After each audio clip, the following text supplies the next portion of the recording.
Welcome to the Timelapse History Podcast. Every episode will focus on a different topic, ranging from prehistory to the more recent events of the 20th century.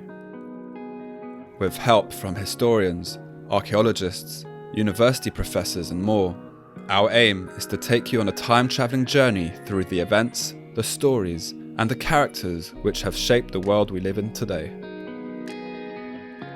Our guest for this episode is Professor Tony Collins. Professor Collins is a social historian, award-winning author, and emeritus professor of history at De Montfort University. His specialty lies in the history of football and rugby. Tony is also a research fellow at the Institute of Sports Humanities and is a former chairperson of the British Society for Sports History, as well as the former editor of the academic journal Sport in History. In 2020, Tony was made a member of the Rugby Football League's Roll of Honour in recognition of his work as a historian of the sport. Professor Collins runs the popular Rugby Reloaded podcast and has appeared and worked as a consultant for many TV shows and radio programmes. This is episode 3 of the Timelapse History Podcast, where we'll be looking at the history of association football and how it became the global phenomenon we know it as today. Hi Tony, welcome to the show. I just want to say I've been really looking forward to this. It's a pleasure to have you on. No, it's great. I mean, any chance to talk about the history of the game is great for me. Let's start with what first got you into football. What was it about the sport which caught your eye and had you hooked? Well, I'm getting quite old now, so I can remember back to, I think my first memory of football or sport in general was probably about 1969. And so I can remember two things about 1969, the Manchester City versus Leicester City FA Cup final when Man City won 1-0, and also the Rugby League Challenge Cup final, which was played the same month, also at Wembley, when Castleford beat Salford. So I kind of grew up in a family where in Hull, in the northeast of England. So it's a town where rugby league is the dominant sport. So we grew up with rugby league, but also Hull City were doing very well at the time. And if you're an Arsenal supporter, you'll remember Terry Neal, who became the player coach of Hull City. And at that point, until relatively recently, it was Hull City's best ever period. And also, it was the era of the great Brazilian team. I always consider it a privilege that I'm old enough that I can just remember watching the 1970 World Cup and the fantastic Brazilian team of Pelé, Jairzinho, Carlos Alberto, Tostão, Gerson. I could probably name the entire team if you push me to it. So I grew up in a household, like most young men from working class families, where sport, and particularly rugby league and football, were the most, some of the most important ways that how you got to learn about the world and the society you lived in, and it helped you grow up. So I don't think I'm unusual in this, but football has always been part of the world that I live in and of my life. What was it about the 1970 World Cup which caught people's imaginations? A whole bunch of things, partly because you could watch every match on TV. It was the first World Cup where satellite television, matches were broadcast live over satellite. And so, I can still remember getting back from school, because it was in Mexico City, so it was played early in the afternoon. I remember getting back from school to watch matches in the afternoon. In a sense, it was the first globally viewed World Cup because, if your country had a TV network, which not all countries had at that time, even then, you could watch the World Cup and you could watch it live. So it just became this fantastic thing. Also, the other aspects of it, which made it more compelling, was the fact that obviously England had won in 1966, which, although I was alive, I've got no memory of. So the expectation, and England had a good team in 1970, the expectation was that England would probably go all the way. And so that sense of anticipation and excitement was heightened by the fact that England and Brazil were in the same group. And so there was the incredible match between England and Brazil where it was almost even. Gordon Banks pulled off a brilliant save, which is still remembered today. And I think it was Jairzinho scored the winning goal for Brazil in an incredibly tight match. And it was widely expected that would be the final. But in fact, England played West Germany in the quarterfinals. And in one of these classic moments, there's a time in the life of every young sports fan, every girl or boy who's watched football, where you have that crushing sense of disappointment And the 1970 quarter-final was one of those occasions for me because England were winning 2-0. And then it all turned around and Germany began to dominate in the second half and won 3-2. And so one of the great things, and no doubt we'll talk about this later on, about football in all its forms is that it presents an emotional experience that you can't really get in other forms of entertainment because obviously it's all unscripted. It's drama, but you don't know what's going to happen. And so you get these emotional highs and lows, which by and large you don't very often get in ordinary life. And so that England-West Germany match in the quarterfinals in 1970 exposed me to that sort of roller coaster of emotions where you think your team's going to win, and then it ends up and your team loses, and you've got this incredibly conflicted sense of emotion there. So there was that, and then there was a fantastic Italy-Germany semi-final, and Italy triumphed 4-3. And then there was the incredible Brazil-Italy final, it was just an incredible match. And the interesting thing, I'm telling you all this, and it probably sounds as though I've done my research about what the results were and things like that, but I haven't. It was just such a tremendous experience that it's imprinted on my mind. The details are almost as clear today as what they were in 1970. The interesting thing about this is that when I think about that World Cup, I always think about it in colour. The fabulous colours of Brazil, the green and yellow, the blue shirts of Italy, the red shirts that England wore in the quarterfinal against Germany.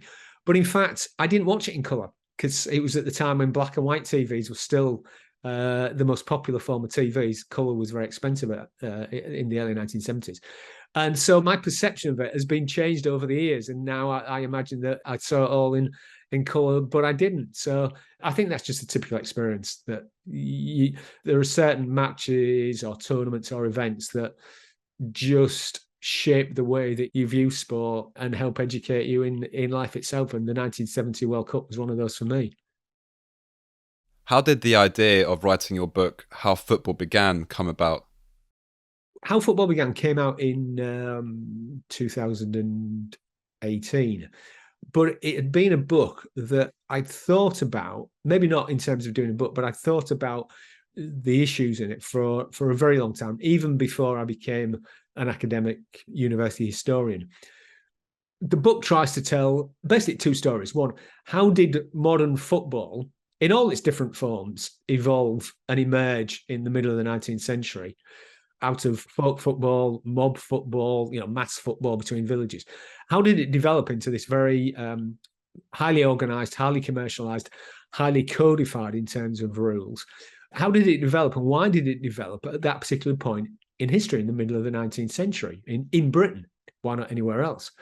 And then the other thing I wanted to ask is that why were also the other types of football, American football, Australian football, rugby football, either league or union, Gaelic football, how come they also all developed at the same time? And I also wanted to look at the various mythologies that there are about the way in which these games developed. Rugby believes that it was started by William Webb Ellis, to which there's no truth at all. Australian rules football has its own mythology, and even soccer itself, association football itself, has at least a very simplified view of its own origins, and it doesn't take into account the complexities and also the way in which things may have turned out differently for the different types of football if decisions had have been taken at different times or would have been made differently.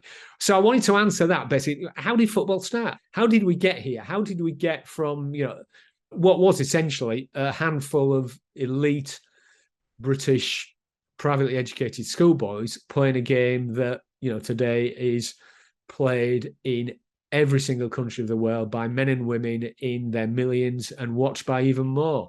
So that's the idea behind the book. Going back to the very beginning, what were the earliest instances of humans playing ball games? The simple answer is we don't know because it's gone on for so long. There's a great quote by an American historian, Barbara Tuchman, who wasn't a sports historian at all, did a lot of stuff on major events in history, but she did make the comment that the invention of the ball was as important to humanity as was the invention of the wheel.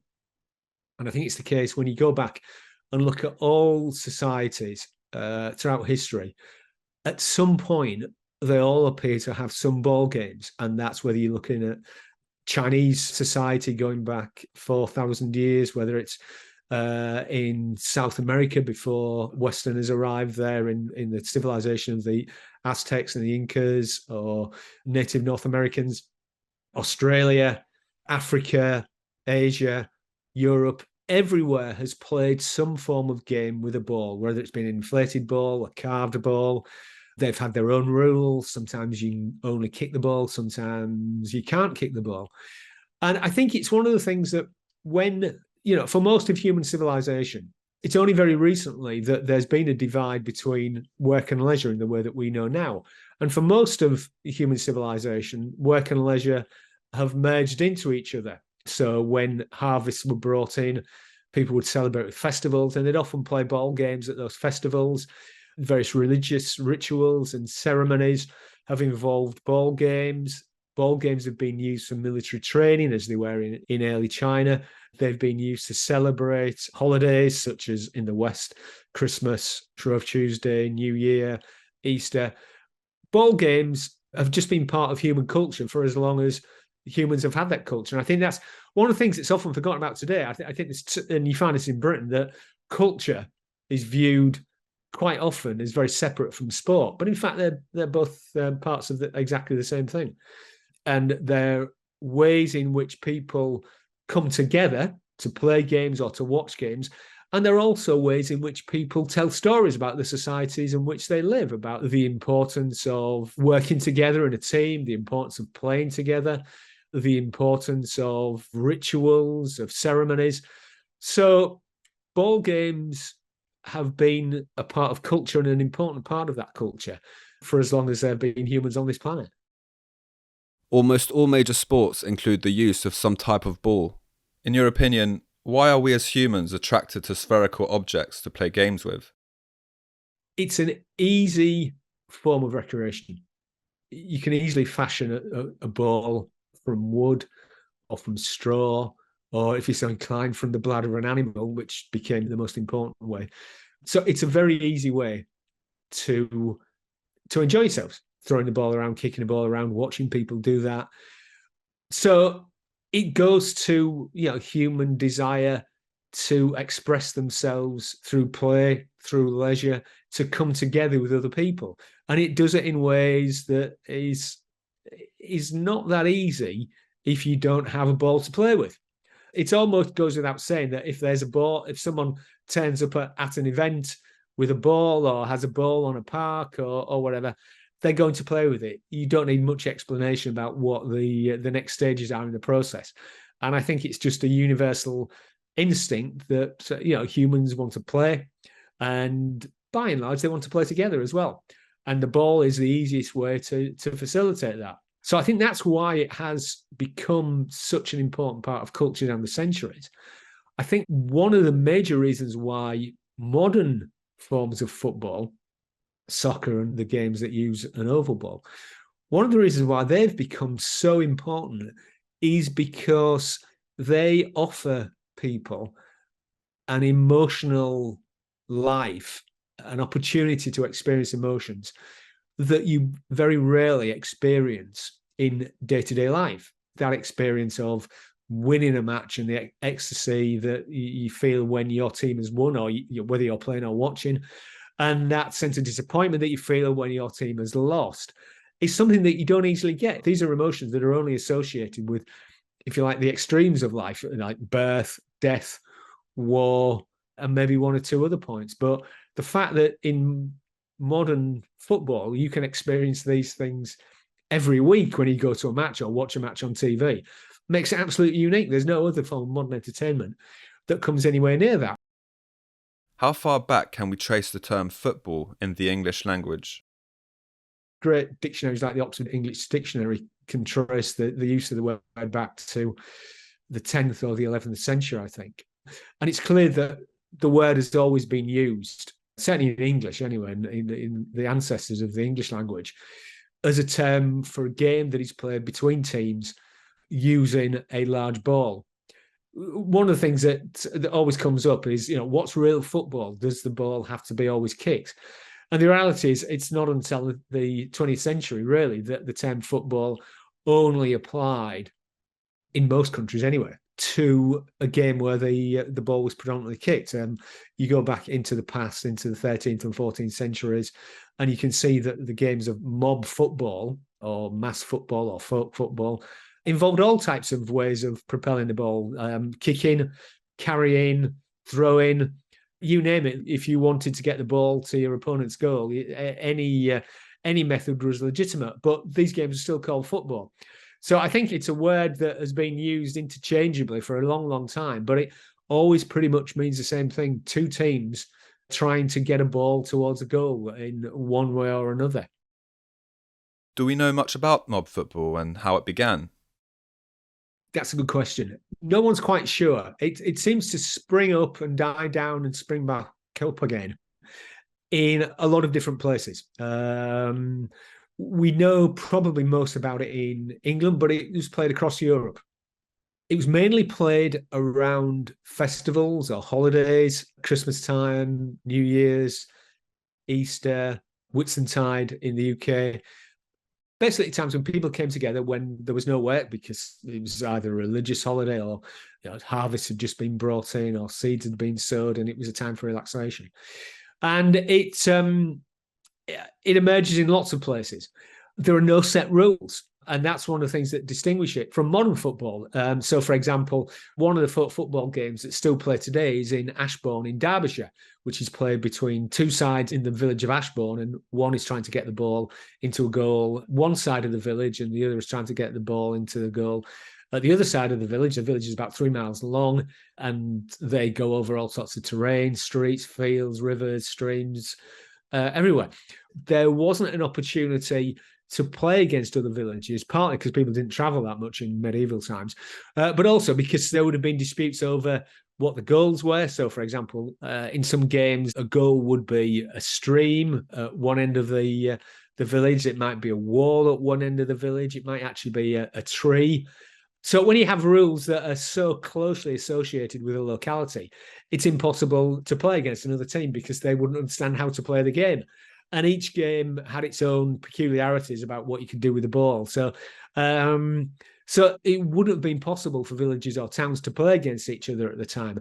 And the other thing that's interesting and odd from a modern perspective, from our perspective, is that there doesn't appear to have been any need by people playing football at the time to play other villages, because it was seen as purely a local activity that involved local people.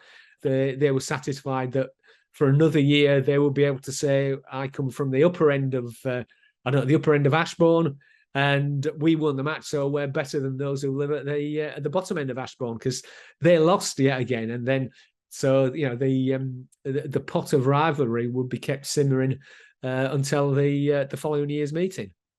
There was also a form of early football called camp ball, which is played largely in East Anglia, in the east of England, which is a little more organised, where there were specific fields that were set out for the game, and it seems as though it had more organised rules. In a sense, this didn't look anything like modern association football, like modern soccer. There was carrying the ball and holding the ball, but also there was individual marking, almost like American football, where players would line up against each other and be responsible for marking that particular player and stopping them getting the ball.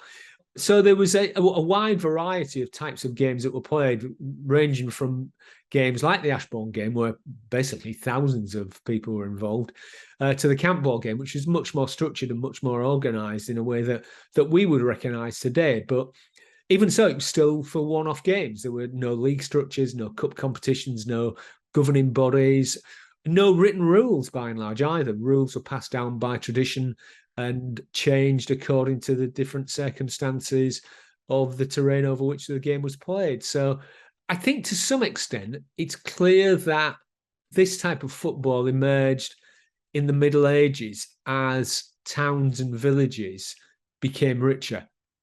And there was organisation and structure in the towns that could say, right, we're having the day off from work so we can play this game, because normally these games lasted all day as well, from sunrise to sunset.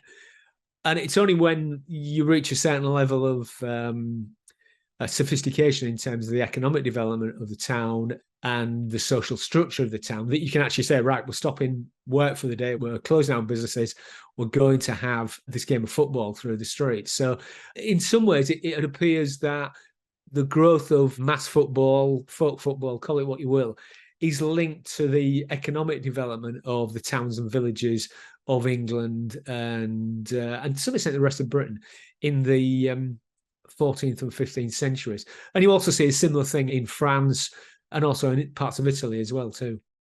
Were these mob football events open for everyone? Very interesting question. Occasionally women played either in the big set piece matches or occasionally there were matches for women. Not very often because, as was the case until fairly recently, football by and large was seen as a male domain and somewhere where young men could test out their energy and virility. But women were sometimes involved. So that's an important thing to bear in mind. The idea that football's always been for men and things have changed now. It's not really the case. One of the things that appears to be true is that by and large, the people who played it would have come from, if you like, the working classes, the people who worked in the fields, the people who worked with their hands by and large. But also there was an involvement by the local elite because they were the ones who would have to allow the game to be played over their fields. They were the ones who would have to close down their businesses. And quite often they were the ones who presented the ball or to the match or the prize to the winners of the match. And so it was a game that involved all the different sections of society and all classes in society at that time, in the local society where the games were played. But they didn't necessarily always play it. And one of the things, and this was also very true in the 19th century when modern football emerged, was that there's always been a slight wariness amongst the elite sections of society about playing alongside what they would see as the lower orders, the working classes, because obviously there's a chance of physical harm taking place. And obviously, if you're an unpopular employer, you probably don't want to go down there and spend 4 or 5 hours in the midst of a lot of players who were engaged in fighting, often violently, for a ball. So it's probably a good idea to stay out of the fray. So it was a game that was by and large for all sections of society, but in different ways. And the other thing you do find once you start to get to the 1600s and 1700s is that there is a growing suspicion that often games of football, especially those involving large numbers, were a cover for protest movements. So in the 17th century, there's reports of the army breaking up football matches because they were suspected of being political gatherings and that there was a potential that they might turn into political trouble and the crowds would attack the farms of prominent landowners. And then in the 18th century, when Britain underwent what was called enclosures, when land that was held in common and seen as common land was taken over and, in modern parlance, privatised. There's a suspicion that football matches and crowds were being used as a cover to organise demonstrations against enclosures of common land where football would often be played. And then in Ireland at the same time, the British authorities are suspicious of Irish crowds gathering for matches because they think there may be demonstrations against the British occupation of Ireland. So football starts to have a broader significance and a suspicion that it might be used for political purposes by the ruling elites by the time you get to the 17th and 18th century.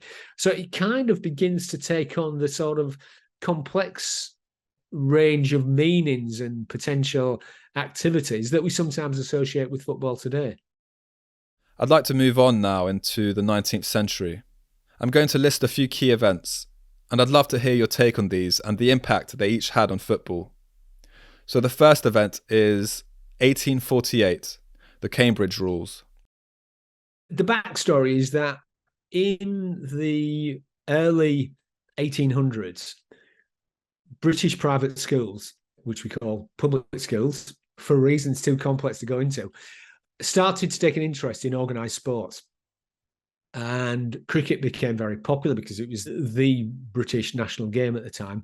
But also the public schools took a lesson from the folk football that was played around them in the towns and villages around where public schools are based and started to play their own types of football. So you find that schools like Eton, Harrow, Rugby, Winchester, Westminster all had their own type of football that was played according to their own specific rules, and it differed quite widely. Each game differed quite widely. I mean, today, obviously, we remember the rugby school game very much because the game that emerged out of rugby is still called rugby today. And it's also the case that most of these schools still play their original type of football alongside, modern football and rugby. So you can still see these really what are almost like sort of visitations from a past that has long gone. You can see the Eton Field game and the Eton Wall game. Eton, obviously being the most elite school, had to have two different versions of football. But also you can see how Harrow still play their original form of football, as do Winchester as well. So every private school had its own form of football. Now that led to problems because once those pupils go to university and they think, right, we want to play football just like we did at school, what type of game do they play? And, as there is today, there was huge rivalry between all the elite schools, and they all believed that their game of football was superior to all the others. And so in 1848, students at Cambridge University came together and tried to develop a common set of rules, a hybrid set of rules, as we would call them, that on paper, at least, if we looked at from contemporary eyes, from our perspective, the Cambridge rules look more like modern soccer. But in fact, one of the problems in looking back in the history of football and looking at rule books to try and decide which is the nearest thing to the modern games is that you can't really decide how they're played. It's rather like trying to figure out what a particular type of food tasted like by looking at the recipe book. I mean, you can guess, but you don't really know. And so, although the Cambridge rules have been held up as the beginnings of modern soccer, I don't think that's really the case, because rugby school was also involved in drawing up these rules as well. And rugby school was obviously never a soccer school. And because of the nature of rugby school, its pupils were taught to have a very high opinion of themselves. They wouldn't have liked to have played a kind of modern dribbling football game that we know today. So the Cambridge rules are perhaps not as important as some people would like to believe, but they are important because they're the first attempt to draw up a common set of rules of football for all football clubs and all football players. So they're important from the standpoint of how do we get to modern football? And the first thing we have to do to get to modern football is to have a set of rules that everybody's agreed on and everybody plays, so we can have matches between clubs from different towns and cities and ultimately between different nations. 1863. The formation of the FA. Well, in hindsight, the amazing thing is that the formation of the Football Association in 1863 had very little impact on the growth of football at the time. It proved to be quite a difficult process to form the Football Association. A number of clubs had come together to find a common set of rules. There was a widespread feeling amongst people involved in football that football should emulate cricket. Cricket was widely accepted as the national summer sport, and they felt that football should be the national winter sport. But the problem was that everybody played under their own rules. So by and large, clubs that were formed by young men who had left school or university played the rules of the people who had been to a particular school, or variations. I mean, that was the other problem, that many people were leaving school and thinking, well, we'll play our school's rules, but we'll just tweak them slightly to make it better or more interesting or less dangerous or whatever. So the idea behind the formation of the Football Association was to put that plethora of different rules behind them and agree on one set of common rules whereby everybody could play, and therefore football would become the winter equivalent of cricket, the national winter sport. Didn't quite work out like that, and it took 7 meetings for them to agree on a set of rules. It also meant that because the people who initiated the Football Association wanted all football clubs in, the long debate over the type of rules that should be used meant that those clubs who were led by people who'd been to rugby school and wanted to play a rugby type game, they eventually left At one point, the one meeting of the FA agreed that the club should play a type of rugby-style game, which allowed handling the ball, carrying the ball. And then the next meeting, they changed their minds and decided they want to have a more what we would call soccer-type game and use the latest set of rules from the Cambridge University Football Club as the basis for that. However, the other interesting thing, which again, from our perspective is unexpected, is that those first set of rules that were agreed by the Football Association and became the first football rule book actually allowed handling the ball. If you're an outfield player, you could catch the ball when it was in the air, or you could knock it down with your hands. So the idea that only the goalkeeper could handle the ball didn't come in until about 6 or 7 years later. And at one point in the 1860s, the Football Association also had a rule whereby the ball could be touched down behind the goals to allow a free kick at goal, basically the same as rugby's idea that you'd score a try to allow you to have a kick at goal. So the rules weren't as clear cut as what we might imagine they would be if we look at the way the two games of rugby and its derivatives and football are so different. Rugby and association soccer was still seen as, two sets of different rules to play the same game. And that idea lasted until the 20th century. My grandfather, who was born in 1907, he still called, because he was from Hull, or he lived in Hull anyway, he called rugby league football because that was the most important type of the game where he lived. And football, as we know today, association football, he called soccer. And so that idea that football is one game and whichever one you happen to be a supporter of or a player of or a partisan of, that's the game that you meant when you referred to football. It took a long time for the Football Association, almost 10 years for the Football Association to begin to have an impact on the organisation of football. And indeed, in 1867, the FA even discussed disbanding because they were losing members. There didn't seem to be much need for a football association because clubs were organising their own games. So it was only really at the end of the 1860s that the FA started to organise itself and started to institute measures that would actually turn the fortunes of association football around and begin its long climb to become the dominant game in Britain and eventually the dominant game in the world. But the other thing that was going on in the 1860s and 1870s is that football and rugby were vying for popularity. And by all measures, in the 1860s and for most of the 1870s, rugby was actually the more popular of the two games. It had more clubs, more players, it commanded more attention.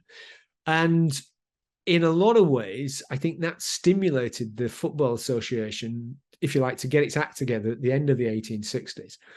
And when Charles Alcock, who was a noted association football player and also a very talented journalist and sports administrator, he edited the Football Annual and was the secretary of Surrey County Cricket Club. When he became the secretary of the FA, he did two things which really changed the face of football and ultimately allowed it to overtake rugby in popularity. The first of those was to institute an international match between England and Scotland. And the second of those was to start an FA Cup knockout competition. And both of those competitions allowed the Football Association to be seen as a representative of the nation. When it came to football, the FA was England's representative, if you like, and it stimulated the formation of the Scottish Football Association north of the border. And that stimulated the growth of football in Scotland, and football became the dominant footballing nation in many ways by the middle of the 1870s. And the FA Cup competition meant that a new aspect had been brought into football. Before that, all club matches were friendly matches, which, it's not friendly matches, but they're not quite the same as competitive matches in a league or a cup system. And so the FA Cup meant that now there was a section of the season whereby all matches counted for something and you could win the trophy at the end of that. So there was more riding on matches. There was more emotional involvement. People wanted to win. People also wanted to see matches because there's that competitive element. It's more entertaining for spectators. And then as it grew, it also meant that you could see your local team play against local rivals, or maybe teams from other parts of the country who you would never see before. I mean, this is, one of the things that was happening is that the FA Cup could not have started at any other point, because we're at the beginning of the first stage of the railway revolution in Britain. And so for the first time, clubs could travel around the country to play FA Cup ties to places which would have been impossible 50 years previously. You also had the growth of newspapers, of mass literacy. So people could read newspaper reports. And so they'd read reports in the match and think, oh, I'll go and have a look at this. I'll go and watch a match. So you had regional rivalries, you had national rivalries, and also, for probably the first and one of the few times in Britain where, class is such an important thing in British society, the FA Cup meant that teams of industrial workers from the north of England could play teams of elite, privately educated young men. The only time in British society that a team of textile factory workers from Darwin, for example, in Lancashire, Milltown in Lancashire, would ever be able to have any connection whatsoever, any social connection whatsoever with people who had been to Eton, would be in the FA Cup. And so in 1878, there was a famous FA Cup tie between the Old Etonians and Darwin, where you had basically the people who would be running the country eventually, who were educated to run the country, playing a match and very narrowly defeating a team of working class men who had spent all their lives working in a factory and would spend the rest of their lives working in a factory, apart from the fact some of them managed to make some money playing football eventually.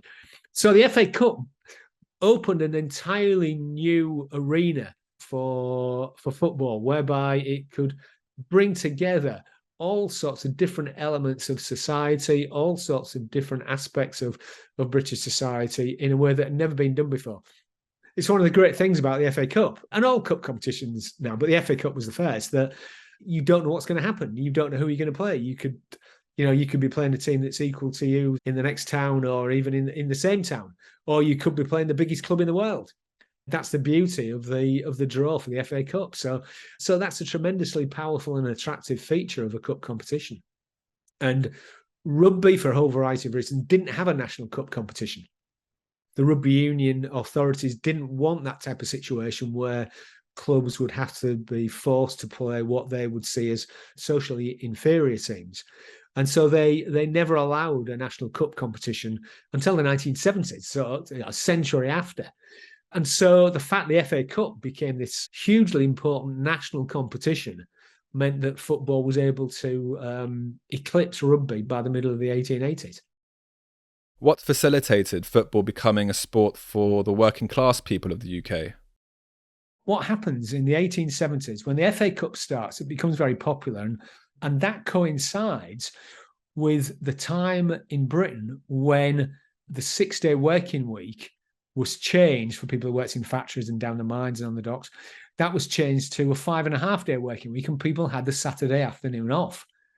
So from 1874, men in particular, but also some women, would finish work at 1 o'clock on a Saturday afternoon, and it gave them a new leisure time. And this coincided with the growth of football, and particularly, cup competitions and local cup competitions. So for the first time ever, people would stop work at 1 o'clock. They'd have extra leisure time. They'd have time on their hands. What do we do? Well, let's go and have a drink, and then let's see what's going on at the football. In a lot of ways, the growth of football amongst the working class was at one of these sort of perfect storm moments where you had the game itself was growing, you had spare time, and also wage levels were beginning to rise as well. So people had money to spend on leisure. You had the growth of the railway system. So if you fancied a trip out to watch a match, you could get on a train and go and see it. And so all these things came together. And it was also the time that the urban population was growing. More and more people moving into towns and cities in search of jobs. And that meant that football was part of that lifestyle as well. And so by the time we get to the mid-1880s, then football is coming to be seen as a working class sport. It's still played by members of the British elite, but they are kind of separating themselves off and playing amongst themselves. Football, in its most important sectors in the FA Cup, in the Football League and professional football, is being increasingly played and especially watched by people who had factory jobs, working class industrial jobs.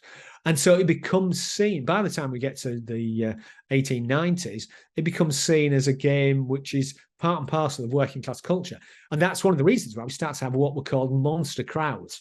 100,000 people at internationals in Glasgow, which is a tremendously industrial working class city. And then from 1901, we start to get hundreds of thousands of people going to the FA Cup final. And, the teams that dominate the Football League and the FA Cup by that time are teams from industrial working class cities like, Birmingham, Manchester, Newcastle, places where football has become part and parcel of the fabric of industrial working class life. 1872, the first ever international football match. Yeah, the first ever football match was between England and Scotland. It was the idea of Charles Alcock, and it reflected the fact that the Football Association in England wanted to generate interest in the game, but it also reflected the strength of football in Scotland. And the England-Scotland match became very rapidly a major part of the British sporting calendar, and also to some extent the British cultural calendar, and especially the media, the newspapers, which in the 1870s it was a time of a massive boom in newspapers. And so there were not only national newspapers, but every town and city had at least two and often more newspapers. And so to digress slightly, one of the great rules of sport is that its expansion always goes alongside the expansion of media, whether that's newspapers, radio, TV, satellite TV. If you look at all the key points in the history of football, they've always coincided with key points in the development of media technology. And the reason is because both are dependent on each other. Football relies on the media to get its message out and to attract people and to tell stories about it.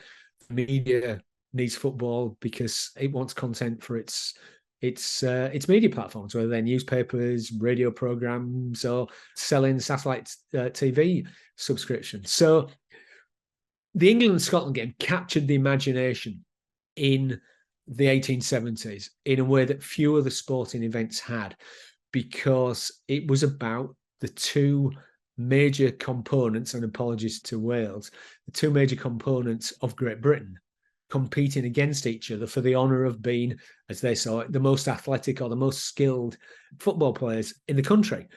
And it's acquired an even greater importance in Scotland, because one of the things that started to happen by the mid-1870s was that the Scots discovered that they could beat the English, often by amazingly large margins, because in Scotland, the way that football was played was much more akin to what we see as modern football. They used a passing game. English football, as it had been played in the public schools, is a very individual game. Players would essentially dribble the ball as far as possible until they lost control or they were tackled with the ball.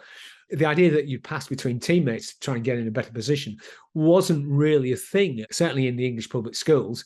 The game that was played in Sheffield, there was a separate Sheffield Football Association for a while, was very much a long ball game because they had slightly different offside rules. And so the ball could be hoofed down pitch and you try and score off a long ball game. In Scotland, the game was played as a passing game, as a combination game. And anybody who knows anything about football tactics can tell you, normally a team that plays like that will beat a team that has a long ball game or a team that doesn't pass the ball. And so the Scots started to win by 5-0, 6-3, massive scores. And that stimulated the game in Scotland. So by the time you get to the early 1880s, you have a situation where Glasgow has hundreds of teams, tens of thousands of spectators, and it's really become the football capital of the world. And the England-Scotland match by the 1890s is attracting in Glasgow 100,000 people to watch it, which is, for anybody who'd been involved in football since the 1860s, was absolutely mind-boggling. A revolution had taken place in terms of the numbers of people who would go and see a match, and it had become a cultural phenomenon. And it was the England-Scotland games that really stimulated that, and then stimulated the growth of international football, because obviously then Wales wanted to play. Ireland, as it was then, because Ireland was still forcibly part of the British Empire and part of Britain. So Wales and Ireland started playing shortly after. And what was then called the Home International Series effectively became seen as the World Championship of of football. So that first England-Scotland match, if you like, lit the blue touch paper of international football, but also helped football in Scotland to become something that was absolutely unheard of and undreamt of by, well, C.W. Alcock, who initiated the first England-Scotland match, just a few years before. That first England-Scotland match changed the landscape of football and transformed its fortunes. 1885, football turning professional. Alongside the creation of the FA Cup, I think this was the most important decision ever made in the history of football. One of the things that had happened in football since the late 1870s was that the growth of the FA Cup and other local cup competitions, there was a greater, there was compulsion to win. There was a lot hanging on an FA Cup tie. And to win the FA Cup, or even to win something like the Lancashire Cup or the Nottinghamshire Cup or the Birmingham District Cup, was hugely important for football clubs and their localities as well, for the people who supported them, their local communities. And obviously, it's not necessarily the case that your local community is able to develop the best footballers to enable you to win. And that meant that clubs started to look a bit further afield for players, started to try to attract players to come and play for them by offering jobs, offering them a bit of money, and eventually offering them a wage. And so, and that was a commonly accepted way of doing things in many industrial towns and in working class communities. But that didn't go down very well with the leaders of the Football Association, or the Rugby Union for that matter, who had been brought up to believe that football was about recreation. It was about almost like a moral education. It was about developing character. And that to play it for money was seen as almost mercenary. And so the leaders of the Football Association tried to clamp down on professionalism. But in a sense, it was too late. In 1884, a whole series of cases where people accused opposing clubs of paying their players came to the fore, became publicly known. And it led to a situation where the FA proposed banning professional players, banning payments to players, and banning players who asked for money. And the clubs in Lancashire in particular, but also in Scotland, said, no, this has now become a business. We have every right to pay our players. That's what happens in other forms of entertainment. You have professionals in cricket. We attract thousands of people, to watch our matches. So just like in the music hall and other forms of entertainment, the best players should be compensated. And the FA has no right to tell us how to run our clubs. And so they threatened to break away and form a British Football Association that would allow professionalism. The FA decided against a split. It thought that would weaken its authority and they would lose control of the game. And so they compromised. And so in 1885, they allowed professionalism in the game. And within a matter of months, that revolutionized the sport.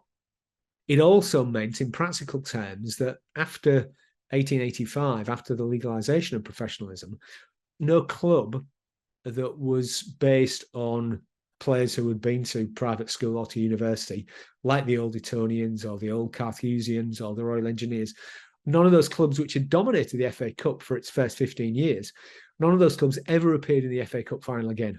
And I think there's only one of those type of clubs that ever appeared in an FA Cup semi-final again.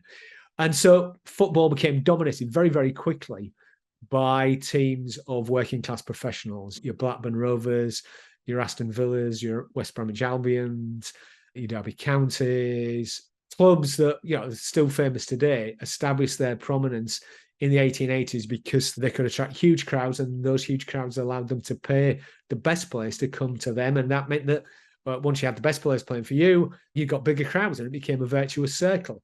And that allowed the game to spread. We can compare it with rugby that didn't allow professionalism and in fact doubled down on amateurism. And the year after football legalised professionalism, rugby officially made itself a completely amateur sport. And what that meant was that civil war broke out in rugby between the commercial clubs based in industrial towns in the north of England. And for 10 years, they fought over whether players should be paid. It weakened the game. And then eventually in 1895, rugby split into two games, which made things even easier for football. So rugby league and rugby union fighting amongst each other allowed football to present itself as the true national sport that brought everybody together. And that was on the basis of allowing professionalism, which again also allowed the game to be exported overseas, which we'll come to later on. 1888. The creation of the Football League.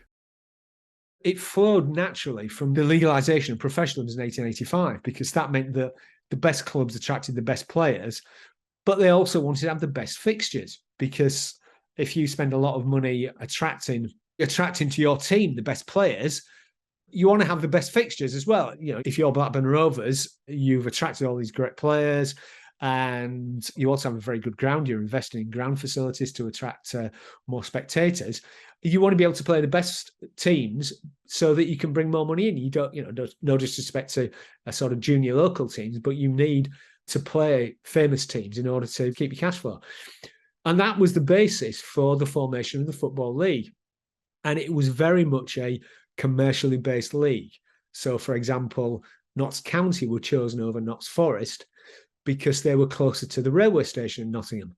And that meant that the Football League authorities felt that it would be easier to get people to go to travel to matches, both within the Nottingham area, but also to away matches, because by this time there was also a tradition of fans going to support their teams in when they played away matches in other towns. Again, due to the fantastic rail system that had been developed that allowed easy travel between towns. And this will probably be a very controversial view. So in a way, what the Football League was an attempt by the richest clubs to form their own competition that allowed them only to play amongst themselves. Now, you don't have to follow the history of modern day football too closely to realize that there's a parallel there with the European Super League. And that type of idea of what a league should be, that it separates the elite from the other teams, has always been very strong. The Football League clubs took their idea to some extent from baseball in America, where Major League Baseball had begun in the 1870s, and that had allowed baseball to rise to prominence within America, to become America's number one commercial sport. And so that idea that all teams in the league play each other home and away, and that the champion is decided on the basis of who wins or draws the most games on a points basis, was based, although not entirely the same, was based on the idea of Major League Baseball. Such was the success of the Football League that other leagues were formed. And so you had the Football Alliance, the Northern League, based around Durham and the Tyne, Northumbria. But none of these leagues were as successful as the Football League, because the Football League had the best clubs. And in 1892, the Football Alliance came to an agreement with the Football League, and that eventually became the second division of the Football League. And that is when discussions about promotion and relegation started. Initially, it was much more restrictive, but it was really part of the deal to merge with the Football Alliance and to allow the Football League to control its biggest rival. That meant that promotion and relegation came in really as a way of appeasing the Football Alliance, not because of any sort of democratic or meritocratic instincts on the part of the Football League leaders. It was just it still remained a closed shop, just that they had two divisions. But once you had the formation of the Football League and professionalism and the FA Cup, that really became the blueprint for every other football association around the world. And so wherever you go in football, whatever country you go to, that by and large, they will have the same model of a league and a knockout cup competition. And the alternative closed league model that you get in American football, you get in some rugby competitions, you get in Australian rules football, that idea of a closed single league with no knockout cup competition was something that football never really embraced, and is more, for some reason that obviously we don't have time to go into, it's more used in football games that use an oval ball. 1904, the creation of FIFA. Well, football had begun to spread to Europe. It was taken to Europe by educators, by teachers, but also by young men who were working in various parts of Europe. And so that you find that football starts to be played in schools that thought of themselves as modern and cosmopolitan, and wanted to equip the young men who went to those schools for a life in business. They tended to admire Britain and the British Empire, because the British Empire at that time was the dominant world power. And so they wanted to learn the British secrets of success, if you like. And one of the ways that distinguished Britain from the other countries was the fact that football was so important. So they followed the lead in that way. And also young men who were gone to live, who were expats, who were working in European cities started their own football clubs, just as they would do if they were living in British cities. And so you get a range of clubs. Obviously, I mean, famous examples, Milan, who were originally Milan Athletic and Cricket Club, Genoa, and lots of different clubs that were founded in the late 19th century in Europe were founded by British expats and took British names and adopted British customs in the way that they played the game. But again, football became very popular, particularly amongst young men of the middle classes in Europe in the 1890s, and they looked across the channel and could see what was going on in Britain, and they too wanted to have organised club competitions and international matches. It's important to note that the British authorities, particularly the Football Association and the Football League, weren't particularly interested in spreading the game beyond Britain. Clubs occasionally toured Europe, but by and large, the authorities who governed the game weren't interested in playing international football. And so in the early 1900s, a number of young men, particularly from France, I mean, France had a long tradition of trying to internationalize sports. It's no coincidence that the founder of the modern Olympics, Pierre de Coubertin, was a Frenchman and who wanted to spread the Olympic ideal around the world. And similarly, French footballers wanted to spread the idea of football around the world. And they decided that the way to do that and the way to organize international matches was to form an international football federation. The British weren't interested. They were invited to join FIFA in 1904 when it's formed, but they declined because they thought, well, it's just a bunch of Europeans. Some of these attitudes sound similar today. It's just a bunch of Europeans. We don't want to be dictated to by Europeans, and so they can do their own thing. We won't join. And so the French led the way in forming the International Federation of Football Associations, FIFA, in order to organise matches across Europe and order to standardise play and offer a governing body for the game across Europe. One of the interesting things about this is that they were able to do that. In other sports, I mean, if you think of the other two major British sports, cricket and rugby, those sports were controlled by British governing authorities until really after the Second World War. It was the MCC who controlled international cricket, and it was the Rugby Football Union who essentially controlled International Rugby Union until after the Second World War. These were bodies that, and I think the difference was, these were bodies who by and large believed in amateur sport. Cricket allowed professionals, but they were kept out of running the game. And in fact, it was incredibly rare to have a captain of a cricket team who was a professional. And it wasn't until the 1950s that the England cricket team had a professional captain. Rugby union was a very amateur game, didn't even allow professionalism. And so amateurism allowed British governing bodies to control the sport, and every other national governing body had to defer to the British. But I think the fact that the British had legalised professionalism in football, the FA had legalised professionalism in football, meant that it was kind of taken out of their control, because once you're professional, you're bound by contracts, you're bound by a legal system. You're also bound by meritocracy, because your substandard players don't get paid to play. Substandard players aren't picked, whereas in amateurism, players are often picked because of their social status rather than their skill at the game. So football, through professionalism, had become a meritocracy, and in a sense had been removed from control of the FA. Because it was now a professional game, a commercial game, you could legally challenge decisions of the Football Association. And that meant that the football associations outside of Britain felt perfectly free to get together and organise their own matches without having to refer to a governing body in Britain, which in rugby union and cricket, that still had to happen. And so the formation of FIFA, in a lot of ways, signified that although the British still dominated the sport, they didn't control it. They didn't have veto over what was going on in the game. And I think that tension or that conflict between particularly the English FA, but British football in general, and its belief that it was a home of football, it should control football, and the way in which the game was actually independent from that governing body and could be controlled by FIFA or later UEFA, was in a sense tremendously beneficial for the sport, and it allowed it to spread over the world because people didn't have to constantly refer back to the British governing body to ask their permission or to get their approval. They could simply act in the best interest of the sport in their own country. And so FIFA, in a lot of ways, was the liberating moment for football around the world, and that became the catalyst for its spread around the world to become the most important game on the planet. 1930, the first ever World Cup. The story of the World Cup is very interesting because it kind of shows how the processes that were driving football forward, that were expanding football, operated on an international level. So the Olympics had always had a football tournament, and it wasn't taken particularly seriously before the First World War. But after the First World War, the football tournament, because the Olympic Games were 1920, 1924, 1928, were held in Europe, the football tournament became almost like an unofficial World Cup. It had the best teams playing, the biggest nations, and it attracted huge amounts of attention. However, obviously, the Olympic Games is controlled by the International Olympic Committee, not by FIFA.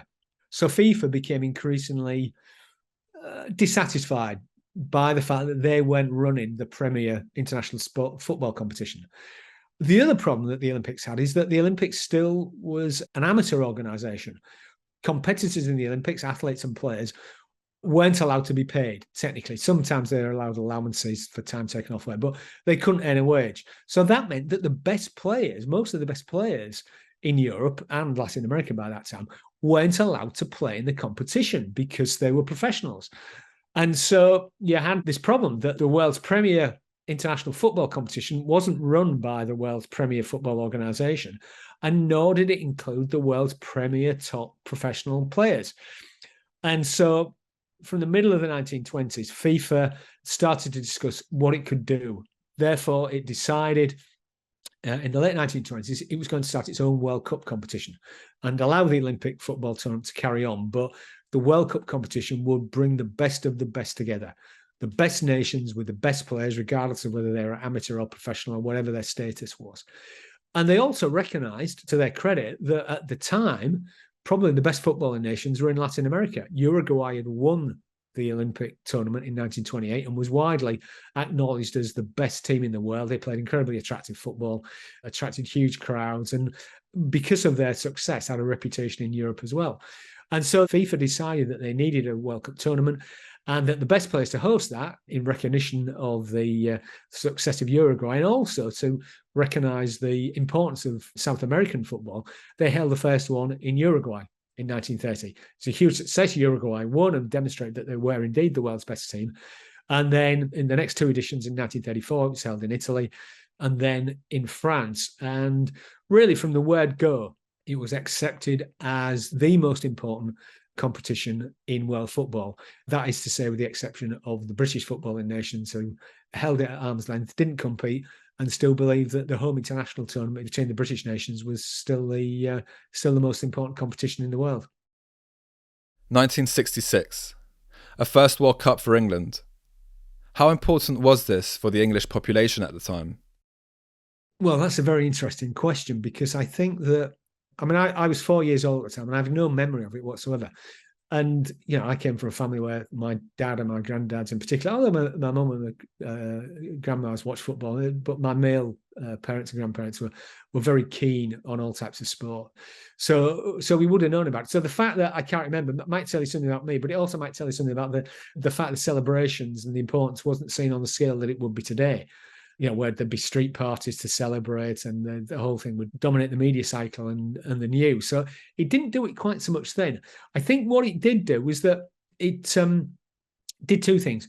One, it rescued and revitalized English national pride in football. You have to remember the 1950s weren't a good time for the England national team. They were beaten by the USA in the 1950 World Cup, completely against all expectations. And then in 1953, the team was absolutely destroyed twice by the Hungary team, the great team of Puskás and all the other great players.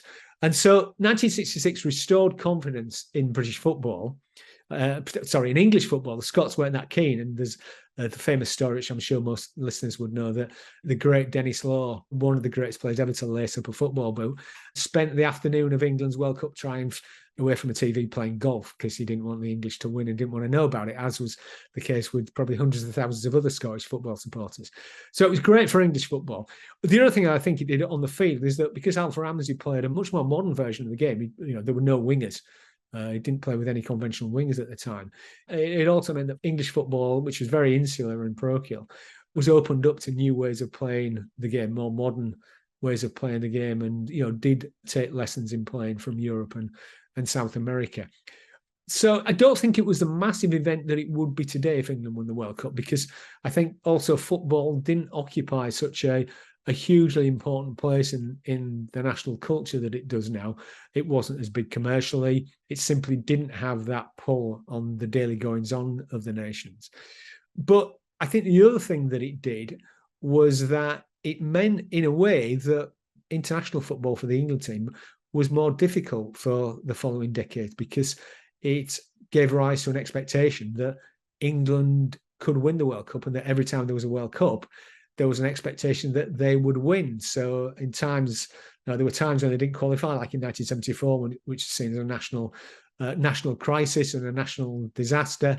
And then there were times when the team didn't do very well. And so I think, unfortunately, and you hear players, certainly players from the golden age of the Frank Lampard, Steven Gerrard generation, saying that the weight of expectation that they felt when they went out to play was so huge that it probably affected the way the England team performed for decades. And it's, in a sense, it's only recently under Gareth Southgate that it seems that burden has been lifted, and that the weight of 1966 has finally been lifted from the shoulders of the England team. So 1966, obviously a great event in the history of English football, but it kind of mixed implications for the future, I think. At what point did football become a global mainstream sport? I think football only became a global game, a truly global game, by which we mean covers the whole planet, from about the late 1960s, 1970s. And I think the reason for that is because football's growth has always been driven by media technology. And so in the late 19th century, people could go to games, but they also wanted to read about games. They wanted to chat about it and disagree with the report, find out how their opponents had done and things like that. And so the press became absolutely essential. Newspapers became absolutely essential to football and the game and its supporters. Then in the 1920s, you get radio, so people could listen to matches live. 1950s, you get TV, and that becomes very popular in the 1960s. Then you get colour TV, which makes it even more attractive. And then, of course, you get digital satellite as we get towards the end of the 20th century. And all these have driven the growth of football to become a global sport. I'd also say that one of the key factors, I think, in truly making football a global sport was the 1970 World Cup winning Brazilian team. I think that was partly due to technology, because that World Cup was broadcast around the world, and through satellite technology, it was now possible to watch all games live if your nation had a developed TV network by that point. You could also see some of it in colour, which adds tremendously to the appeal of the game, but also the fact that the Brazilian team was mixed race. You had black players like Pelé, you had white players like Tostão, you had players of mixed race, of South American descent. It presented a picture of football that was inclusive, and one that included all parts of the globe. And I think that's been very important for football to present that image. And to some extent, it goes back to professionalism. Professionalism, in one sense, equalised all players. You were judged simply on how you could play, and if you could play, you were paid. Now, that didn't quite work out as straightforwardly as that, because clearly it took a long time for black players in Britain to play at the highest levels. It wasn't until 1992 that England had its first black captain in Paul Ince. But nevertheless, it presented that image. So I think Brazil played a tremendous role in, particularly in the game in Africa. Pelé became a superstar in Africa, and saying that this game, which was still to some extent played by elite schools and seen as an elite game, this was a game of the people, by the people. And so that, I think, it's a truly global moment. But if you step back slightly, FIFA's formation in 1904 meant that the game in Europe had an organising centre that would promote the game. And that meant that after World War I, football became the game of Europe. It became a national sport for every nation in Europe. Sometimes that was taken up by governments that we wouldn't have much time for, Hitler's Germany and particularly Mussolini's Italy. But for other countries, it also meant that they had a national symbol, something that people could unite around in terms of national identity. Later on in the 1900s, South American countries came into the equation and joined FIFA because a similar phenomenon had taken place in Argentina, Uruguay, Brazil, Chile, where football had been taken there by educators, often by people working for railway companies there. And it had been taken up by, if you like, the masses of those countries very rapidly and had become such an important part of national culture. And so FIFA brought Europe and South America together and gave it an organising focus for football to become a game that spread right around the world, not just confined to two continents. How have team tactics and formations evolved throughout the history of organised football? Initially in football, as it was played in the 1860s, there were really no formations. Teams essentially would play a goalkeeper, maybe one back or two, and then everybody else would be forwards. And the forwards is where the action took place. And they would dribble the ball forward until they were tackled or lost it. Passing wasn't really a feature of the game. It's only when the Scots started playing the game seriously that the passing game became a feature. And most of the English clubs learned from the Scots that the most effective way of playing the game was through passing to players. And over the course of the 1870s, 1880s, you have what is probably the sort of classic football formation of two fullbacks, three midfielders, although barely midfielders in modern parlance, but three midfielders. So you have 2 and 3 right and left fullbacks, 4 and 6 right and left halves, 5 would be the centre half, and then you'd have 5 forwards, outside right, inside right, centre forward, inside left and outside left. And that was the formation that most British clubs played in for decades. It only changed really in the 1920s due to Herbert Chapman. Chapman had managed Huddersfield Town to a hat-trick of league championships and an FA Cup win in the 1920s, then went to Arsenal, and he played a slightly different formation whereby the centre half would drop back, so you'd have 3 in the back row, 3 in the defensive line, and what was called a WM formation, whereby the inside forwards would drop back, and essentially your attacking players would be the wingers, the 2 wingers and the centre forward. A lot of that was motivated by the fact the offside rule changed in the early 1920s. I can't remember the exact date off the top of my head, but up until the rule change in the 1920s, to be onside, you had to have 3 players in front of you.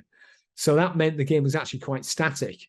And to open it up, the rule was changed to the present rule, essentially, whereby you have to have 2 players in front of you to be onside when you receive the ball. And so that change meant the game became more fluid, more open, and created a lot more opportunities for attack.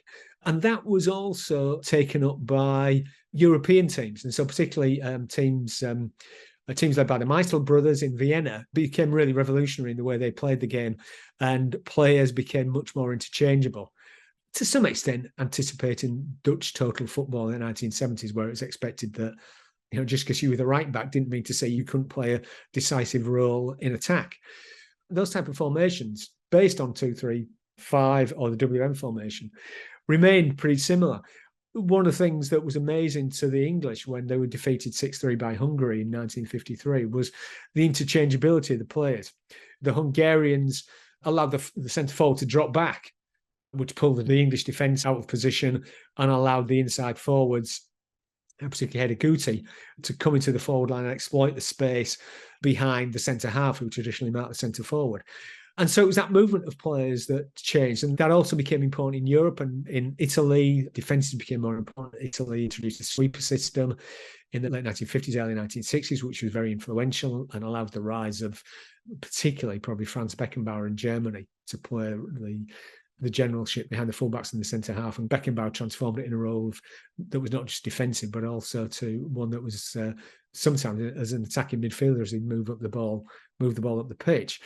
And as I mentioned before, the England team was influenced, Alf Ramsey was influenced by European football and played without classical wingers. The team became known as Ramsey's wingless wonders because they'd allow the attack to develop more organically, and the wingers would be brought back to help out in midfield, to play in midfield and then move up once they'd won the ball.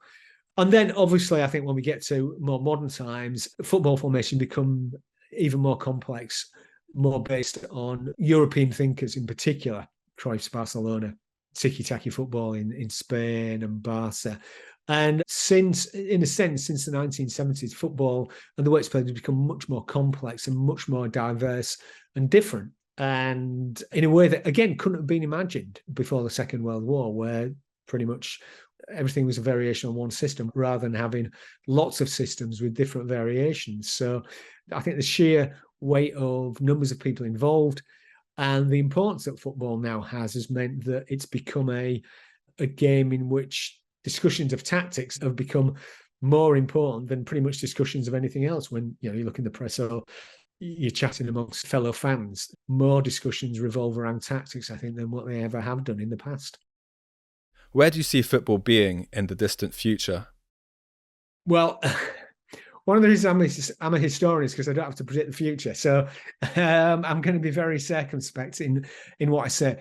I think football will probably continue to grow for the foreseeable future. I mean, the money involved in football and the money that's paid to TV rights of the Premier League shows, although they've started to slow up in England, show no sign of slowing outside of England. So I think it's clear that interest in football is growing around the world.